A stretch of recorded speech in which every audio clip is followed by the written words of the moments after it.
Welcome. This is the Fort Valley Boys podcast. I'm your host, moderator Peyton Briggs. I got my guys with me, Shot Major and Mr. Michael Andre Atwater. Guys, what's the business? What's going on, Fade? It's the same thing So today, man. Hey, I can hear you. To be alive, to be a citizen of the United States with the opportunity, but I'll say that for another time. You know, shout out to all my pearls and chucks, ladies, for what y'all about to do. I already called Converse. I got me some chucks on the way. Yeah, we're gonna discuss that a little bit more in your Black Thought, which will be coming up near the end of the show. Like I said, this is the Fort Valley Boy podcast. I have my guys with me. We gotta get through some housekeeping stuff. Of course, we're on Sundays and Wednesdays at 9:05 p.m. We have Just for Men. If you got a little gray in your beard and you want to get it out, go to Walgreens, go to the aisle by the pharmacy, Just for Men black box, get the dark brown or dark black, get a little brush it in there. They'll hook you up. Just for Men. Dax Wave and Groove. Mike has been having waves since he was so young. Now he still have waves and he has no hair. I don't know how he does it, but he does it. Dax Wave and Groove is $4, $3.92 at Dollar General. Get your jar of pomade at the dollar store. Some folks say that has dyslexia. The General Dollar. Arizona tea, 89 cents in Florida, 99 cents in Georgia. It still give you the same thing if you drink it, diabetes. So go ahead and drink if you want to. You'll be on Ozempic in 32 to 47 days. Man, that dude crazy right here, bro. You can follow us on YouTube and Facebook, the Fort Valley Boys Podcast. You can go to buynightshirt.com. You went to HBCU or you went to a HBCU or you pledged in Divine Non-Fraternity or Sorority. Bernard Ingram has your paraphernalia just for you. Bernard Ingram, we are still waiting on some stuff from you so you can hook us up. We still waiting on you to hook us all up with Fort Valley gear for either the class at homecoming or just to wear around at our job, so that way they know where we went to. So you need to go ahead and get us straight, dog. Go ahead and set us right. BuyNightShirt.com. David Podcast, chopping it up. He has a Patreon page. BuyNightShirt.com. Chopping it up. Hook my boy up. And of course, our favorite sponsors: Henny and Coke, Ginger Ale, Crown Royal XO, Ginger Ale and Coke, the dark liquors. All right, let's go ahead and get started. We're gonna start with Mike's, not Mike's list. We're gonna start with the Big 12, the Big 12 Media Day. Of course, there has been a lot of shifting in college football with realignment. With Oklahoma and Texas going to the SEC, you have Colorado and a couple of schools from Pac-12 vacating there and going back to the Big 12. I'm gonna start with you, Mike. What team do you see as the lead favorite for that conference right now? The Utah Utes. Utah was, I think they had a couple of Rose Bowl appearances in the Pac-12. Utah will come into the Big 12 as the cream of the crop. But real quick, I just found this out probably about a couple of hours ago. I don't know if y'all know this or not, but the college football playoffs, it's going to be the top 4 conference champions will get the buys. So let's say you got a 10-2 Utah win the Big 12, and then let's say in the SEC championship game, you got an undefeated Georgia against a one-loss Texas. The loser of that game won't get a top 4 seed. And I think the college football playoffs need to revisit that, because we're awarding the conference championship. I see what they're doing. They're making the conference championship games important, but if we're going to get the best of the best, you're going to have the top 4 conference champion, which it ain't before power conferences going to be over a team in the SEC or the Big Ten. And I think that's something that they need to revisit. But the team to beat in the Big 12, like I said, Utah, you got Oklahoma State, Kansas State, and I guess we'll talk about Colorado in a minute. Mr. Major, your thoughts? Gonna win the Big 12? Yeah.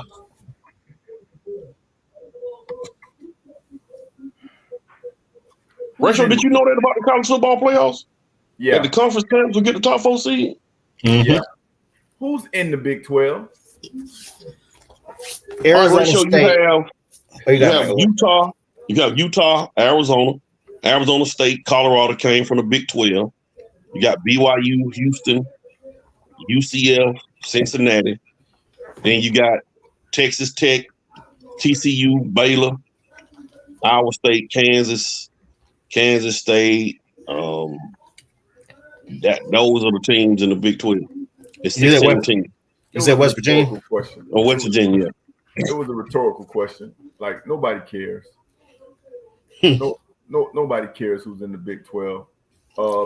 They better pay Dion a lot of money, because if they don't, nobody will care who's in the Big 12. Cincinnati has the potential to be an explosive team in the Big 12 along with West Virginia. But the fact that we talking about a conference where Utah is the perennial favorite, is going to be the perennial favorite year in and year out. Shout out to the Utah Utes.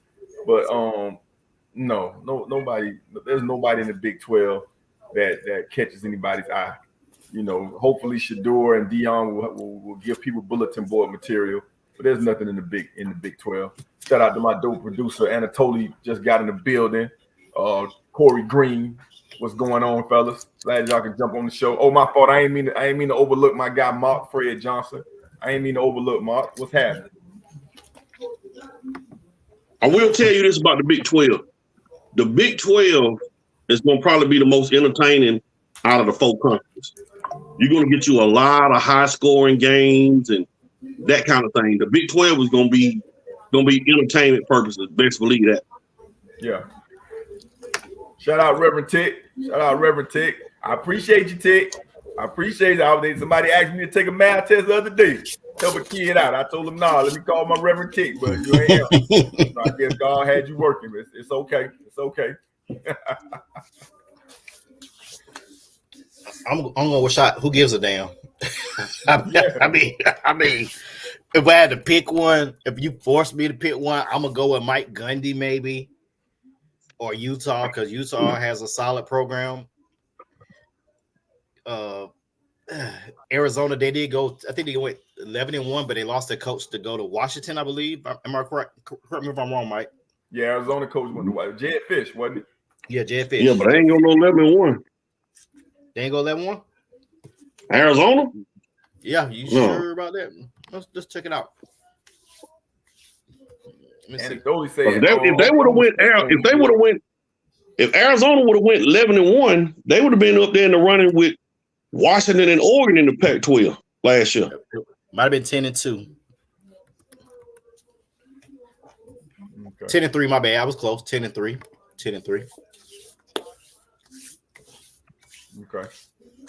But but it's the conference that you got to talk about, because it's a power conference. If you look at other shows, they're talking about conference. A Power 8 conference. A Power 8 conference. Power 4.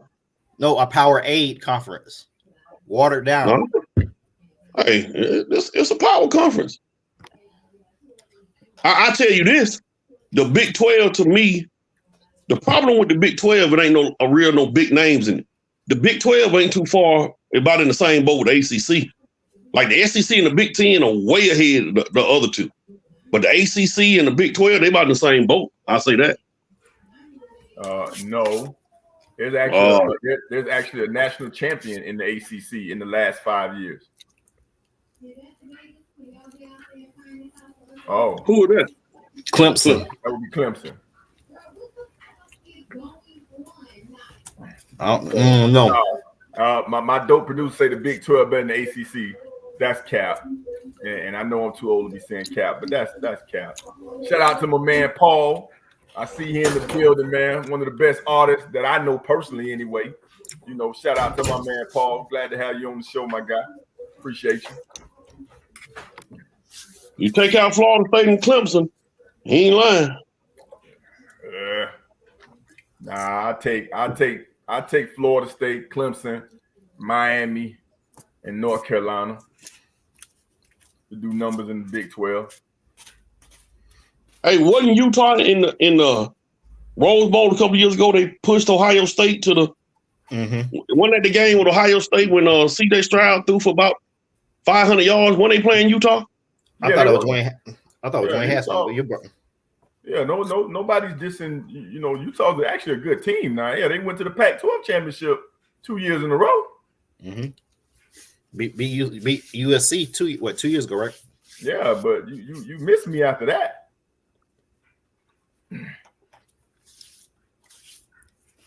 Well, that leads into the man of the conference. Go on and talk him up, Fade. University of Colorado. Deion Sanders. Year 2. 4-8 last year after starting 3-1. Number of defectors have opted out through the transfer portal or draft. I don't think nobody got drafted in Colorado last year. Mike, correct me on that if I'm wrong. Nobody. What? Nobody. Okay, I was right. I'm gonna start with Shot and then go to Mike. What is the realistic expectation for Colorado this year? I don't know, man. To be honest with you, that's kind of tough because while I do respect what Deion did in his first couple of games, his turnover is what's really like disturbing to me. As far as where I think his team will go, I think he's going to field a talented team, but he just got so many guys that turned over from last year to this year that it's just hard for me to make a prediction. So with that, I'm gonna just go with what I normally go with. He's gonna have the best quarterback in the conference and potentially one of the best quarterbacks in college football, and a potential top 5 pick and a potential top 10 pick or top 5 pick in Hunter. So with that being said, I think Deion will go probably Anatoly just put it on there. I got him going 7-5. Mr. Mike. Oof. I would like Colorado because they the marquee team of the Big 12. I would like for them to be a top 2 or 3 team. I still think maybe they're a year away. So I can give them, I'm kind of with Shot 7-5, 8-4, that kind of thing. Travis Hunter and Shedeur Sanders, all them boys got to stay healthy though. Got to stay healthy. Colorado still got the same problem they had last year. They can't protect Shedeur. Plus, you lost both from your coaching staff this year also. That's important. You lost that continuity. I think your boy out there coaching now too, Warren Center.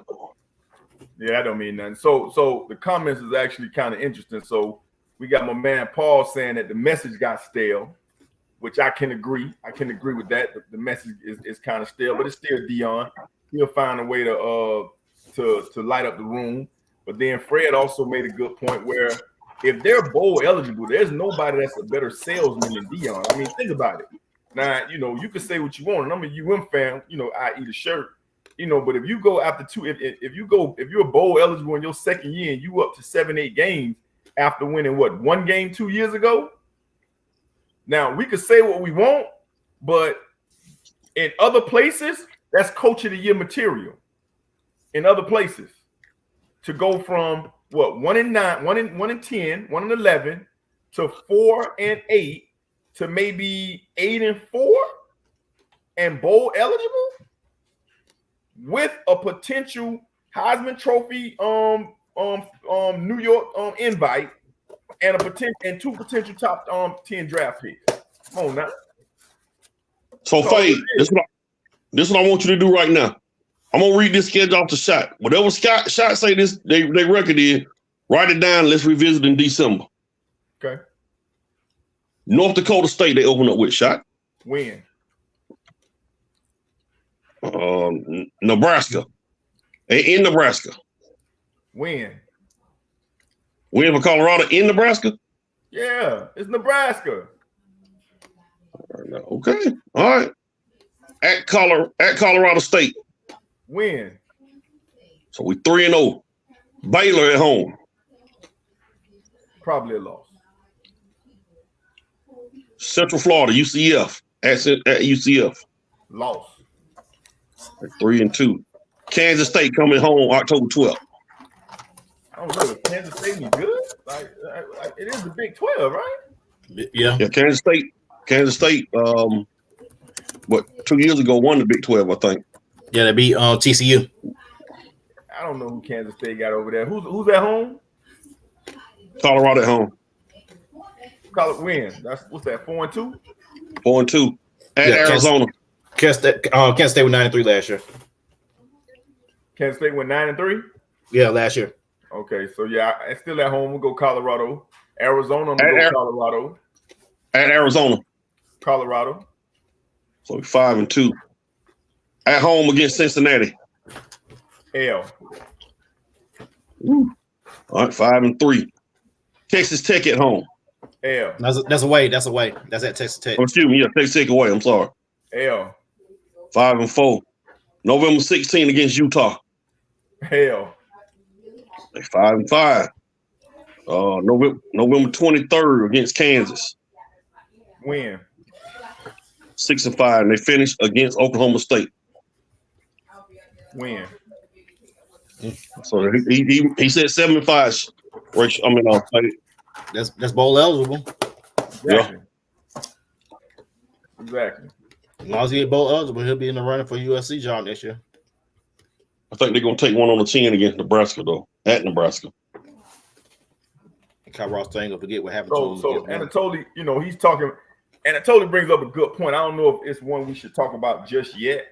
What I am curious though to see what the drive is like when Shedeur leaves and D2 leaves. I am curious to see what that drive is like. But for right now, he may be able to get Juju on the beat to come to Colorado. But I think Deion will always be the ultimate salesman, and he knows he needs a quarterback. So I don't ever expect Deion Sanders in Colorado to be without a good gunslinging quarterback, no matter where he is. He understands that. He's got the NIL, the endorsements, and true NIL. Like people can say what they want. Travis Hunter was on a KFC commercial.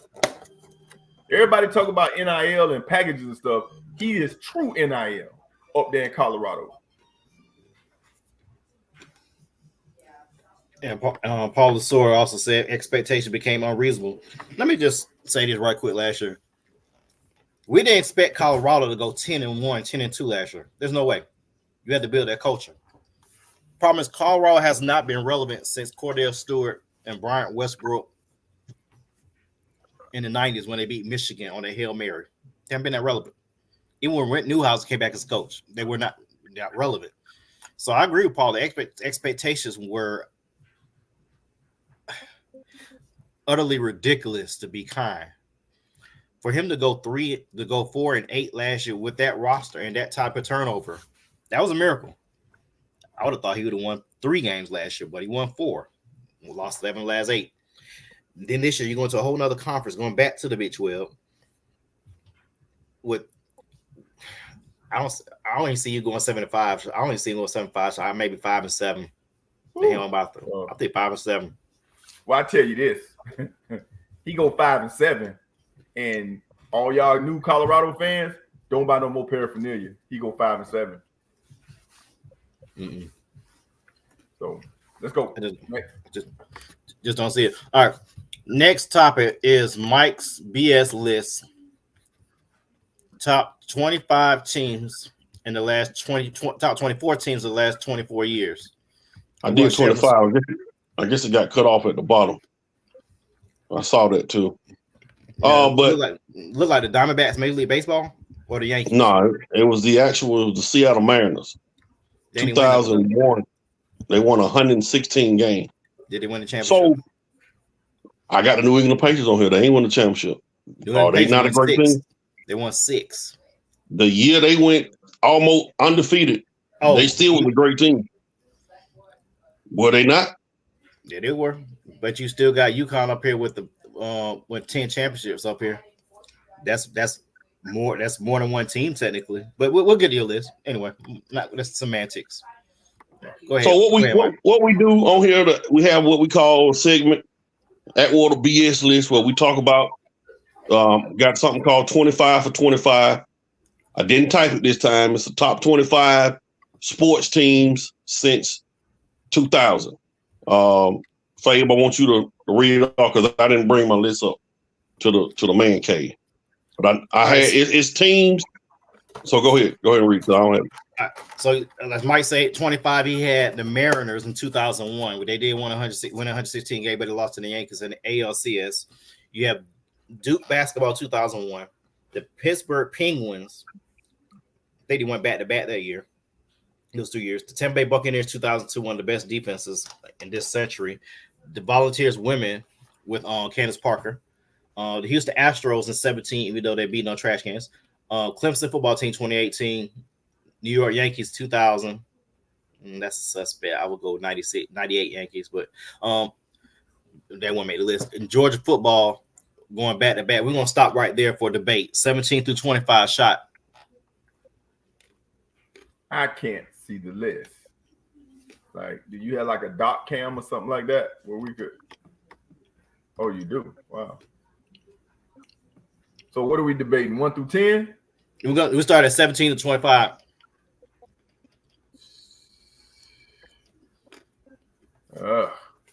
I had time to talk it up today for Mike.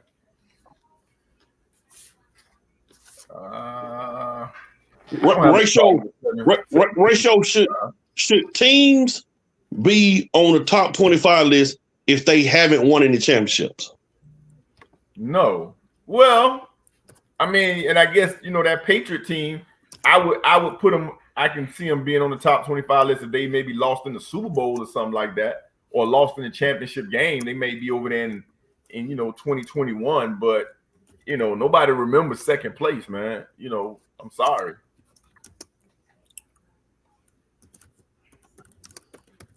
(17 through 25). Do you agree that the Georgia football, the back-to-back champs, because I got a lot of back-to-back teams and stuff on here. Do you agree Georgia should be on this top 25 list? And I did it regardless of sports. Which team are we talking about? The one that won the second one? Really the first one, honestly. But we'll say the second one. I think the second one is better than the first one. I mean, the first one, I just can't get over the fact that both Alabama wide receivers went down. Yeah, they're the one that game. They won one. But the second one, that was a dominant team. First one, no.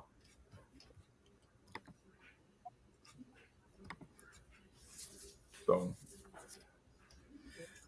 let's go to the 14th.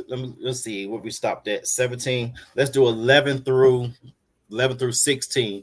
11 LSU football against the Joe Burrow team, Mike. Yeah, 2019. Boston Red Sox, which year that is? 2004, right? No, 2018. 2018 when they won 108 games. Okay. Alabama football 2009. That's Julio Jones and the Mark Ingram team. New England Patriots 2008. Kentucky basketball 2012. Miami Heat 2012-13. Any disagreements on that? That's 11 through 16, right? Yeah, 11 through 16. Man, it's just hard for me to. I mean, LSU had a great year, but that doggone Alabama team. I mean, it's two Alabama teams that should be up there. Mm-hmm. That would be my biggest debate. The Patriots at 14. Which team is that? That's the team that lost in the undefeated team that lost the one game in the Super Bowl to the Giants. Randy Moss and all them boys. I could see that. I mean, it ain't like they went there and the Giants, beat them. I mean, don't get me wrong, the Giants won the game, but it was a miracle catch. So I'm okay if I had to rank a team like that, up there because they lost off a miracle catch. But it's definitely probably one of the most talked about dominant teams in football history, regardless of championship. I mean, that Tom Brady to Randy Moss connection might be in a single season. Well, it was. He broke the touchdown record that year, so it was the single best combination in the history of the game. Yeah, that team right there, all they needed to do was just hold on. If they would just held on. Yep. That was the greatest team. ever. As a dog fan, Right. I'm not too mad. So go ahead. Rachel, what do you think about your Miami Heat teams 2012-13 on here at number 16? No, because that's the same team that was down 3-2 to the Celtics, right? Yeah, but they won the championships. They did, but I mean, I guess that team did go through the regular season. They were dominant. They were dominant through the regular. No, it wasn't even that year. They were dominant through the regular season that second year. But they were on the brink of getting knocked out. Like, honestly, if we talking about teams in the last 25 years, you would have to put that Boston Celtics team this year for what they did in the playoffs. Hello? Hey, the 2012 or 13, that's the year they almost lost to the Spurs, right? 13 season. 12-13 was when they beat OKC 4-1. No, 2011-12 was the season they beat OKC. 13 is the year they beat the Spurs. Oh, okay. So that's the year they almost lost. That year almost lost and we had a 27-game winning streak. Yeah, so I don't think that. I mean, I don't think that was a dominant. Yeah, they had a dominant regular season, but the postseason wasn't so dominant. Like, I know Indiana had them on. I ain't gonna say had them on the road. Indiana gave them fits with Paul George and Roy Hibbert. They gave them fits. So Boston gave them some some trouble. And then the Spurs almost beat them. Faye, what you got to say about number 15, that Kentucky team in 2012? Personally, I have them a tad bit lower, maybe. Maybe I'm dropping down one below the Heat. Man, them boy went 38-2 that year. I said one spot, dropping down to 16, maybe. But yeah, I mean, think about the team. I mean, that's Calipari at his best.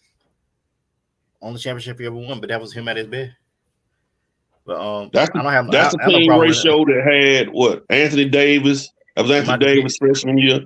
Gilchrist. T. Yeah, that's a good team. I mean, it's crazy because it's not even your most dynamic team. Let's take some of these comments. So Anatoly say the second team for Georgia was better than the first.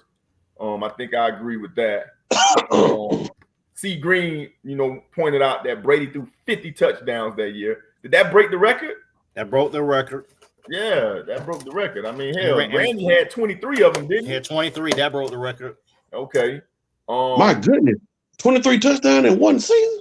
Mm-hmm. Man, listen, the Giants. I'm trying to tell you that team, like even if you're not a Patriot fan, just to watch him and Randy Moss do their thing, was just crazy, man. Like, and then that's not even a connection that people would have thought that was gonna work. Remember, Randy Moss was damn considered washed up when he when he came from LA. They got the boy for a 4th round pick. Mm-hmm. And then he came out there and say, "Hey, don't forget about me." Just the chemistry that they had, that connection right off the bat. 23 touchdowns. Brady threw 50. And again, that was his first year with a true wide receiver one, and he showed you what time it was. You know what I'm saying? Shout out to Paul. I think this is the same year. So, Ratio, you correct me if I'm wrong when it comes to this Patriot team. So, Fade, I think this is the year that the Patriots played the Giants in the regular season. At the season finale. Tom Brady dropped back and threw a touchdown to Randy Moss. They called it back.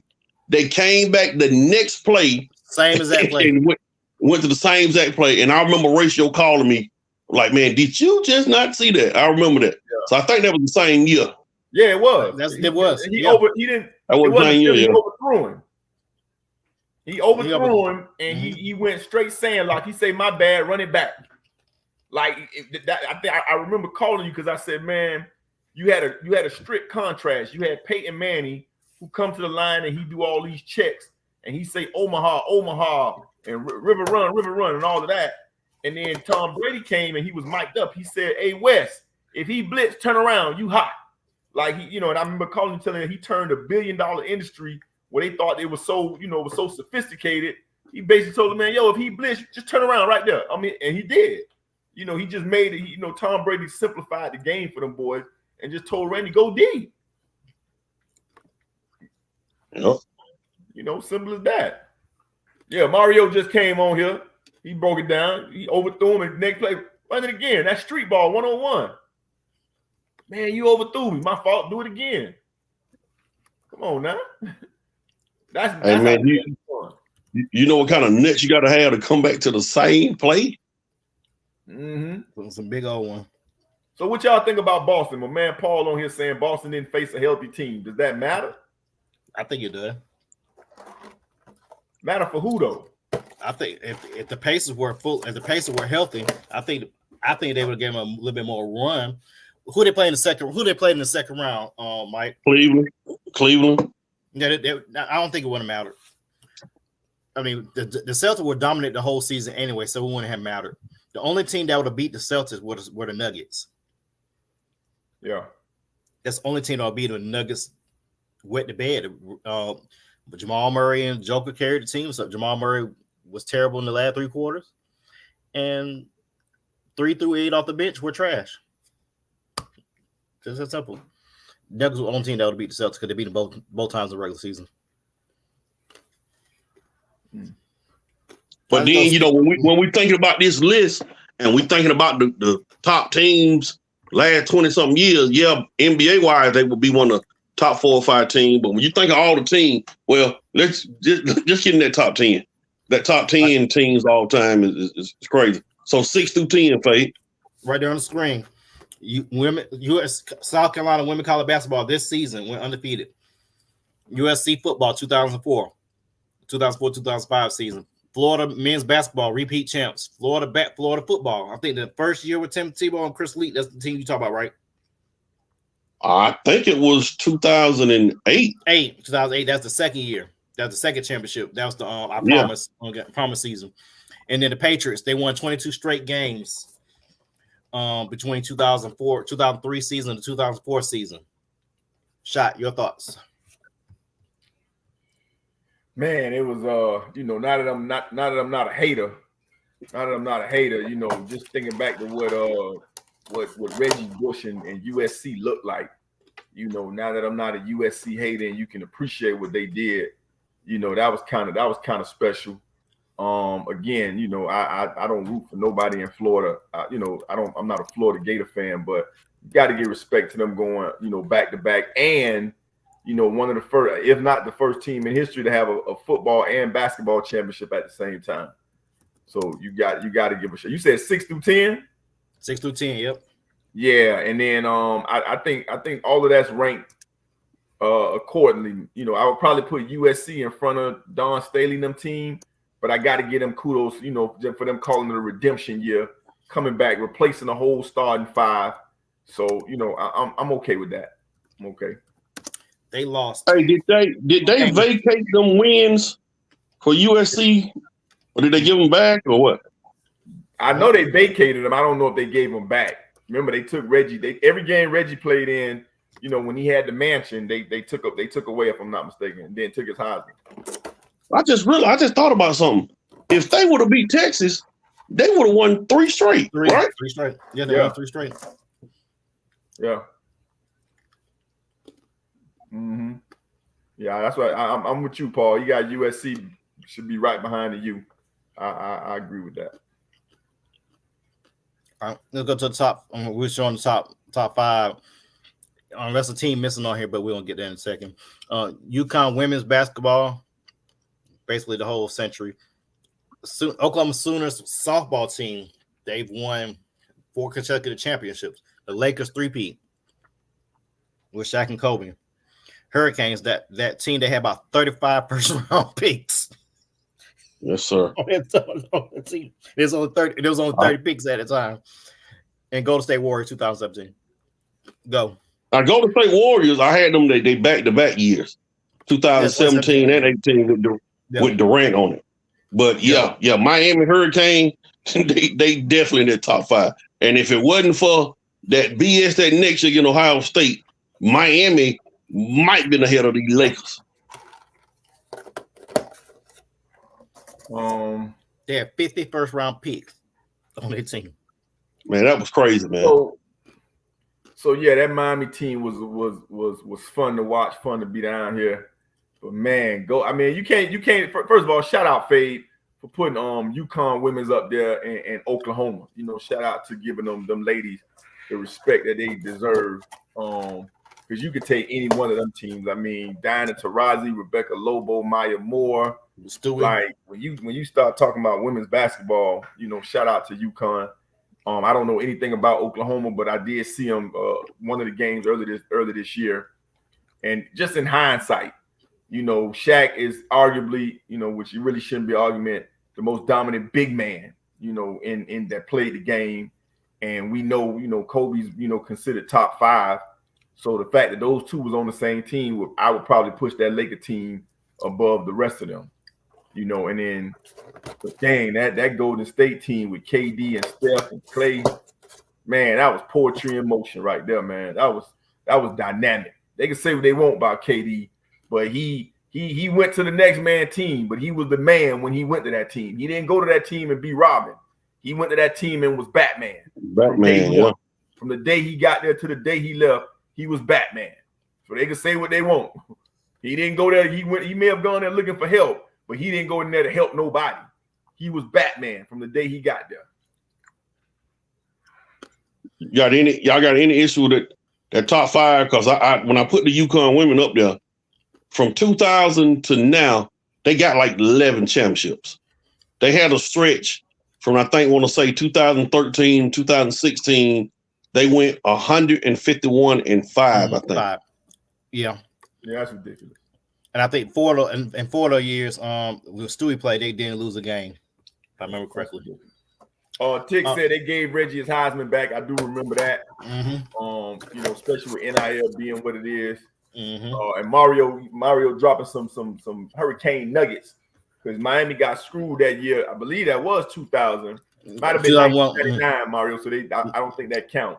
But when they were supposed to play, when they put Florida State in front of Oklahoma, and Sam Bradford, the last person to get a rookie deal, unmaxed rookie deal, Sam Bradford. Shout out to my guy Sam Bradford, laughing all the way to the bank. Him and Bobby Bonilla, my favorite sports people of all time.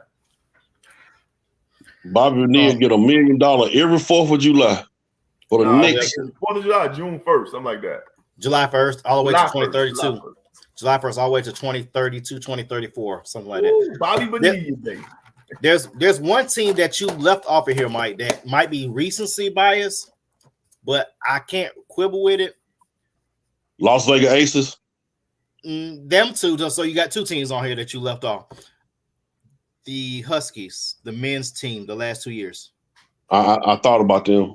I thought about the 20. I had them on the paper, and I took them off. I had them on there. I sure did. Because I thought about it. If I'm going to add Florida, it's back-to-back. You got to put UConn on there. And I don't think I put any of them Roy Williams, North Carolina teams with Tyler Hansbrough and Ty Lawson. None of them I didn't put on there. Yeah. That it could have been more Alabama teams on there. Like there's so many ways you could put every Alabama team on here. You could put every Alabama team on here. You could have put the Ohio State team on here. You could have put Florida State that won against Auburn up here that year too. You could put that team on there. Yep. You forgot about Cam. You could have put Auburn up here. That part. Yeah. That part. We need to do a whole nother segment on appreciating who Cam Newton really is or really was. Oh, your producer, my cousin. He's my cousin first before he became your producer. The Redeem Team 2008. Who was that? The men's Olympic basketball team. That wasn't fair. That wasn't fair. They ain't play nobody. Everybody that they played wanted an autograph. That ain't competition. Not in 2008 now. Not 2008. 2008 when you had Luis Scola and Paul Gasol and Mark Gasol and all them now. So no. Yeah, Rudy Fernandez. He ran through Paul Gasol and he trying to figure out why Kobe did that to him. They still wanted the autograph. Sorry. Let's go. Hold on. We got hold on. Hey Damon. Hey Damon. Hey fellas. Hey Damon. What's up, D-Ran? What's going on, Shot? You got it. Hey Damon, man. Hey Mike. Hey Damon. Hey, so who approved the backdrop when you were at the club? Actually, man, this the street life background. Oh, okay. Well, same thing. Yeah, street life background. He talking about same thing. No, it ain't. It's a different. It's a different type of club. Man. I'm just saying, isn't that the club? Isn't that the backdrop when you in the club and everybody bent down? No, Okay. that's the one where you got the Mercedes Benz or somebody sitting on Dubs or something. Dude, so stupid. That's I'm sorry. That's the wrong backdrop, shot. I'm sorry, Fade. My bad. Hell no. It's nice though. I appreciate it. It's nice. I appreciate it, brother. Paul said that boy ran through Paul Gasol there like bad milk. Put one right through his chin. Right through him. And then he gonna get up and be God daddy to his children. Man, you crazy. Yeah. You Jit crazy. said gangster. G round the gangster. There you Represent your clip. There you go. Represent your clip, young buster. He knew to run through Paul Gasol. He wasn't finna try. He wouldn't have did that to what's my man name in Denver again? Joker. He wouldn't have done that to Joker. Had Joker been playing on that team. Shit. Cole was crazy. I think he might have. Not with his brothers. No, you're right. I forgot about them brothers. No. Yeah, No. He didn't want none of that smoke. for real. That's it, Thanatos. That's it, bro. G round for equals. That's it. G round, we'll get your thoughts on Mike's list right quick since you're just hopping on. What are your thoughts on Mike's top 25? I was looking at it. Me and him was talking about it. I see he put that team on there that he was talking about, though. We was talking about it. Let's see. UConn, I can't complain with that one. Miami Hurricanes, yeah. Oh yeah, that Golden State, that's the 73-9 team, right? Nope, that's the one with Durant. The one, okay. No, ain't nobody gonna put no team that went up 3-1 and lost on there. Hell no. Wasn't nothing great about that. Where you going? Let me add on what you just said. Everybody makes a big deal talking about, well, the Cavalier got a stimulus package when they suspended Draymond, and then Andre Iguodala got hurt and Bogut got hurt. Well, guess what? They still had 3 games to win. How many shot? One. Yeah. Did they win? Didn't win that damn game? Mm-mm. 2 at home. I at home with 2 of them. don't see no issue with this list, in my opinion. So you don't mind him not putting the men's UConn team that went back to back not on here. Because you got the Mariners at 25 that won 116 games and didn't get to the World Series. Hey, Damon, if I take the Mariners off, I gotta take the New England Patriots off then. 2008. They got beat by the Giants.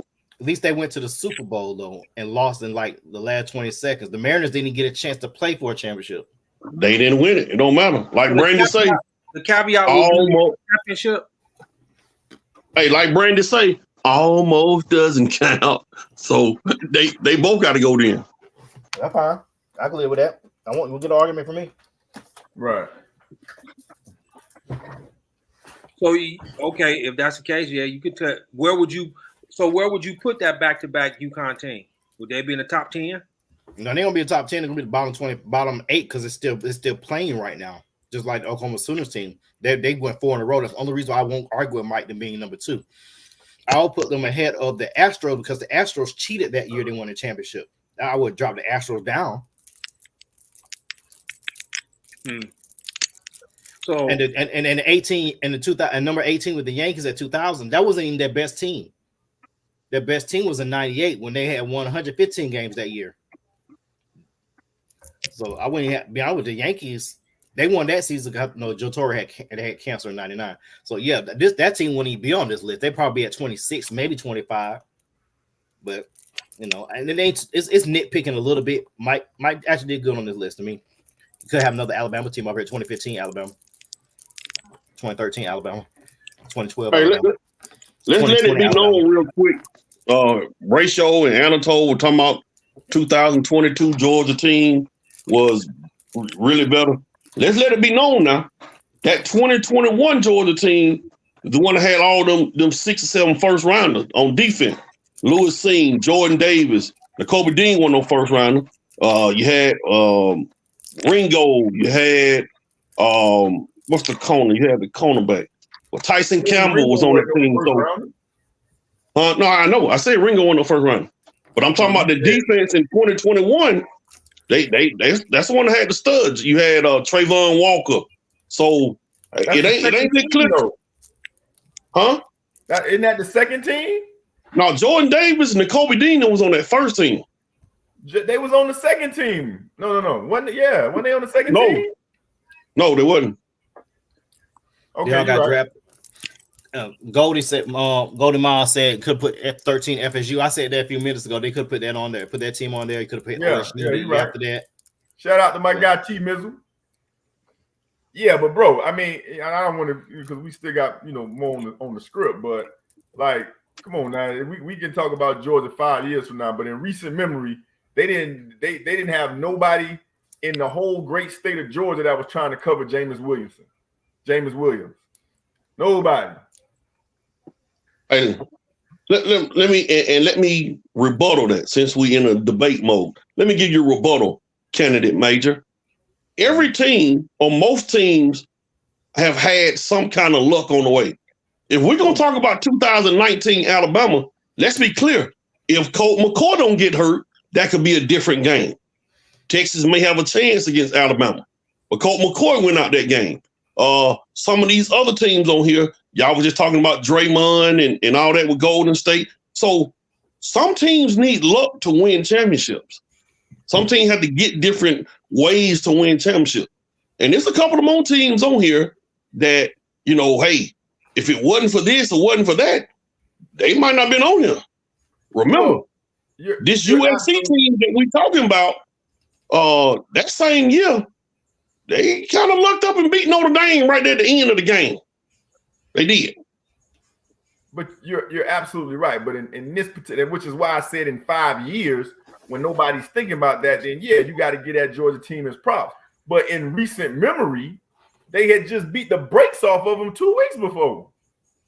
And that guy hurt, accounted for like 200 some yards and 2-3 touchdowns. And then the other receiver got hurt. So I'm just talking about it's recent memory. Again, I ain't trying to hate on what they did, but in recent memory, they had just beat the brakes off of Georgia by 21. Yeah, they just recently just beat. Yeah, huh? Yeah, they beat the hell out of Georgia. You're right. Right. But once again, we talking about teams that win championship. On this same list that we talking about, we just talked about the Miami Heat.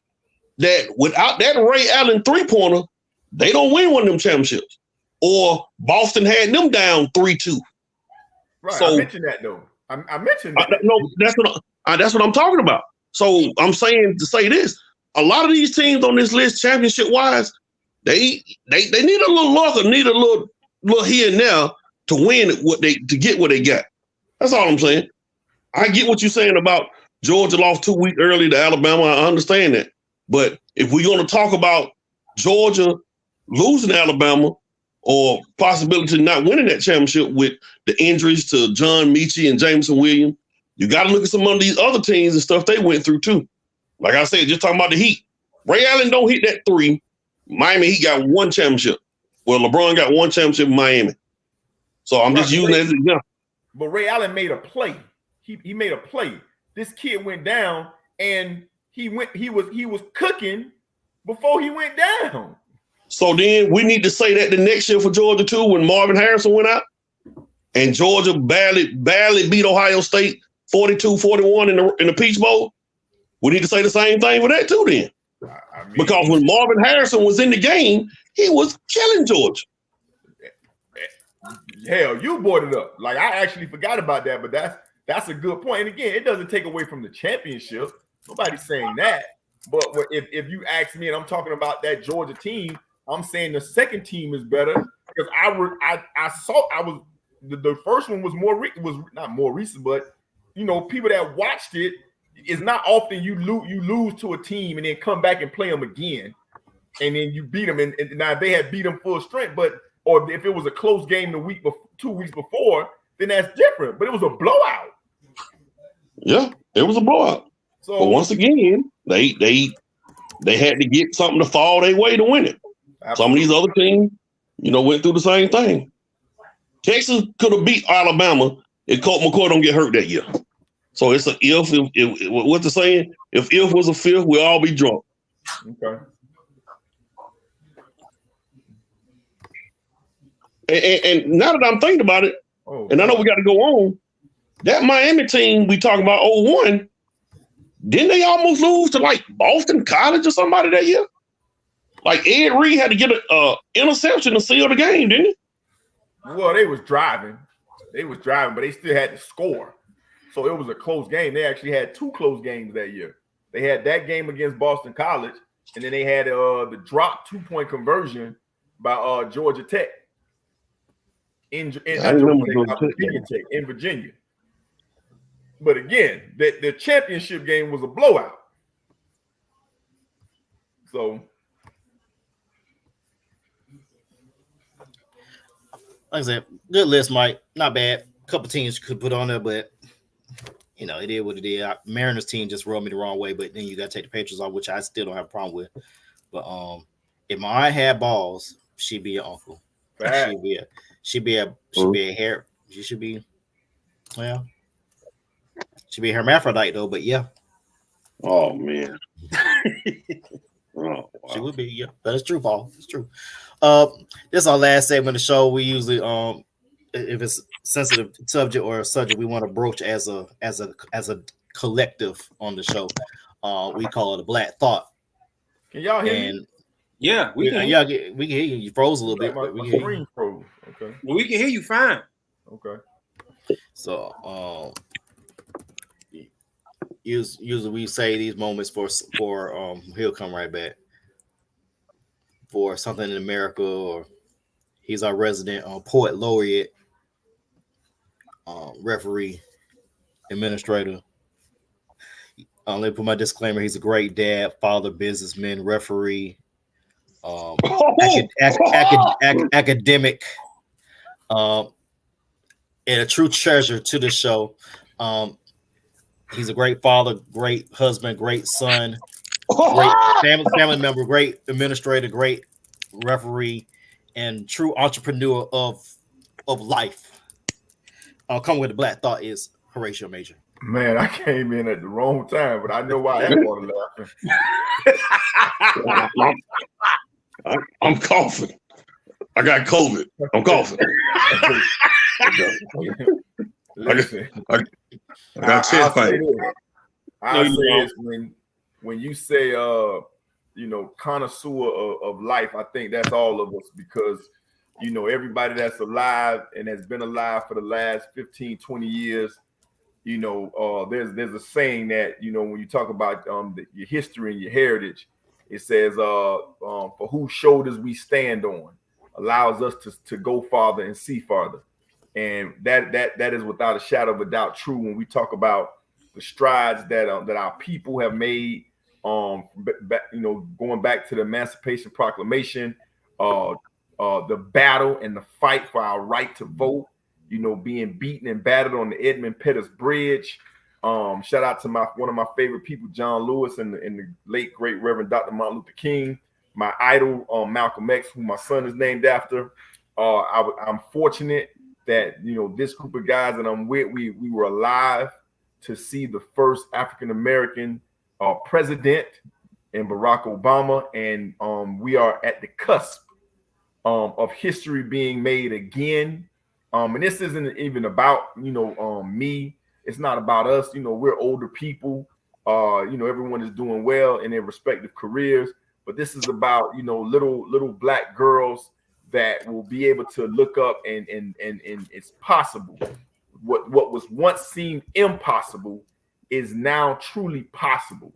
20 years ago, when Kamala Harris was in the Senate, she probably never thought that she would have a chance to be the president of the United States. Everybody know I'm not a fan of how America treats the people of color in this country, but I must say that I am proud to be alive and well today, and watching some of these young African American young girls be inspired by the possibility that a black woman, has a chance to be president of the United States. And I don't even know why it's a problem. I don't know why people mad.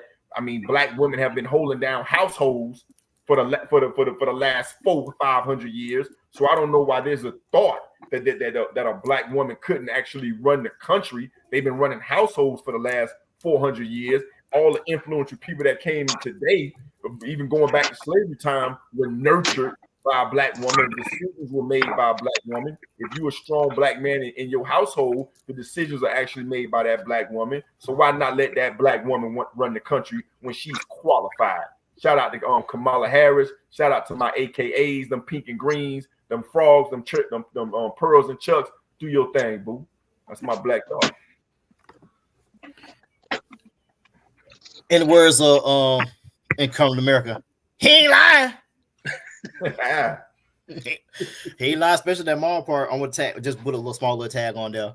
Mm-hmm. Carolyn Vicks ran my household while my father was overseas for years. Mm-hmm. Ran that household after it passed until she passed. She ran that household. She's still running the household even after she did. So got little people in here telling me to eat their food. So while they cook, that she taught them how to cook. Yeah. So vote or die. We'll talk about that later in the summer. Or die voting. Or die voting. Vote or die voting. There you go. Hey, that's all. Go ahead, Mike. Black Thought 2.0 people, get educated on what we're talking about when voting. Do this potential presidential nominee is trying to do something called Project 2025. Educate yourselves on what Project 2025 is. Black Thought 2.0. Right. Yeah. I'm gonna put a 2.5, 2.6. Remember, y'all don't know this because y'all might not know this, but we know we're older. We didn't get pretty much majority of full rights as blacks until 1964. Yep. And they have to renew that ever so often. Mm-hmm. They have to renew that. I think they renewed it 10 years ago, I believe, when Obama was president, if I remember correctly. So Project 2025, you might, like Mike said, you want to read that. If you never voted for in your life, you might want to go ahead and register now, so that way you'll be eligible to vote, and vote early if you can, so you don't have to wait in long lines. Vote early. I've been trying to educate myself on it. It is a lot of stuff in there, bro. Just put like this. Man. It ain't full, and it's just like Kendrick Lamar, and it not like us. Man, oh man, I'm trying to tell you, man. My son is he been putting me down on a lot of it, because he keep up with a lot of it, and we've been talking about it, and he got me looking into it. I'm telling you, man, it's imperative that we do our homework on it, bro, because it's not good. Let me add to that, if I may. You go ahead. Allow me to retort. So, it's funny because, again, we're on the cusp of history, and the only thing, in my opinion, that's standing between that history being made for this black woman is, believe it or not, black men. We're the ones that are actually standing in between history being made. And so a lot of times when I speak to other black men, and I had some conversations yesterday, I'll leave that alone, but a lot of them said, well, it's not about black or white, it's about the best candidate. I said, you're right. It's not about black or white. It's about the best candidate. Said no white man ever. Ever. That does not happen. But then when we're in a position to make a change, we want to try to go get the best candidate. Mike, what are you talking about? What are you talking about? I'm glad y'all asked. Let me give you a few examples. There's a guy that I know, that you all know, that a couple of months ago was coaching his daughter's 8-year-old team at the Y. Guess where that guy is now? He is the head basketball coach of the Los Angeles Lakers. he clearly was not the most qualified, but because he knew some people and probably had a lot to do with his complexion, he's the new coach of the Los Angeles Lakers. It was another guy that was coaching his son's football team on Friday night, and the next week he was actually, without any NFL experience, the head coach of the Indianapolis Colts. Boom, just like that. Couldn't have been because he was the most qualified. I'm just confused how it is okay when we put these people up in here and nobody talks about them being the most qualified. The president of the United States 45, I'm not going to even say his name, they made him president, and he was a bankrupt TV reality star with no political experience. The man wasn't even SGA president in school, and dumb people came out in droves and made him president of these United States, orange skin and all. But we want to talk about, when it's our turn, who's the most qualified. Child, please. And to piggyback off of that, also, people are talking about Vice President Harris, her past as a either district attorney or prosecutor in California. She prosecuted a lot of black men, a lot of black people, and a lot of stuff. But at the end of the day, if you don't do the crime, she won't be prosecuting, will she? Say it louder for the people in the back. If you're not doing the crime, will she be prosecuting you? Or will she be trying to give people death row? We have to let the past go. Every person that's running for president or has run for president has had some wrongdoings or done something. But are we going to vilify her for her ethnicity, her gender, and we're going to vilify her for what she done in the past? So if you have a problem with Vice President Harris, then you definitely should have a problem with presidential candidate Donald Trump. Presidential candidate Donald Trump with Project 2025, people, please go read up on it. Go out and vote, because if you don't, your life will change. We get vetted by our own people, man. Oh, right. We get vetted by our own people. Hey, all y'all boys in the comments, appreciate it. The problem will always be, and we, all of us on here old enough to know that whoever run, they're gonna try to find whatever dirt to smear you. You could have stole a newspaper at 5. They're gonna find out you did it to try to smear you. We all know that.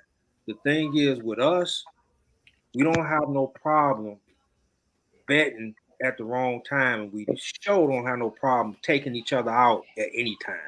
When it's time to uplift us, it's always somebody that's a snake that's gonna bite you in the back, or backstab, or somebody that's putting you out there, but they knocking you in the back. You know what I'm saying? Our worst enemy is ourselves, man. And every time we try to talk to somebody and make them understand, hey, it's about this. It ain't about this that you trying to push. The main goal is we trying to do what's right for us. They don't want to hear that, man. We find more negative stuff about ourselves than we do the other races, bro. And one last thing, man, and I'm gonna be done with it. I'm gonna say this too. While we're focusing on the presidential race, people get familiar with your local races. Yes, get familiar with your city, your county, your county commissioners, your city commissioner. Yep. Know who those people are also. Let's go out and vote for that. Let's not wait to every 4 years to go out and vote for the president. You going out and voting for the president, and you half the people don't even know who their own governor is in their state, or who their own mayor or city commissioner, sheriff. You don't like how stuff going on in the school system? They have a superintendent vote. They have the state votes. Mm-hmm. Go out and vote on that level also. Those levels are just as important as what you're seeing for the presidential race. All you're hearing right now is the presidential race, but be very mindful of what's going on in your community and in your state as well, because those are just as important. let me add this last bit on. I know we got to go. When Trump became president, I believe he replaced 3 Supreme Justices. Why is that important? Because the president has the authority to nominate chief justices. The reason why that's important because Obama tried to nominate Merrick Garland in his last year. It was a Republican House and a Republican Senate. They stonewalled him until the election. When Trump won, that gave him power not just only to replace 3 justices. Think about the appellate courts, the appellate courts, the regional courts. All those courts are basically Trump appointees, like the one in Florida a couple weeks ago that got his case thrown out in Mar-a-Lago. That was a person that was appointed by Trump who threw out that case. So not just you at the Senate and the House of Reps, the federal government, federal appellate court, chief justices. All that is on the line in this election. Just think about that. All that's on the line. We already lost on women. Already, for the most part, federal government ruled against Roe versus Wade, which means for the most part, it's kicked back to the states. Project 2025, it's a wrap. Right. Yeah, no argument there, brother. It's a great show. We need to expand the Supreme Court. No, they need to get terms. The Supreme Court need to get terms. Expanding's not gonna make a difference. There's gonna be more possible. Need to be terms. It need to be maybe a 12-year term, maybe 8. Not a lifetime appointment, maybe 12 years. Because Biden was looking at that, but he pulled out the race, so we don't know what that would have been. What that would look like. That's our show. We ran over a little bit, but we had to get that out because we're a informative show. Thank you, Shot, for that Black Thought. Of course, you can catch us on Sundays and Wednesdays, guys. And I gotta play my outro music. I forget it. We're playing this week. We out. Peace. All right, brothers. Be good.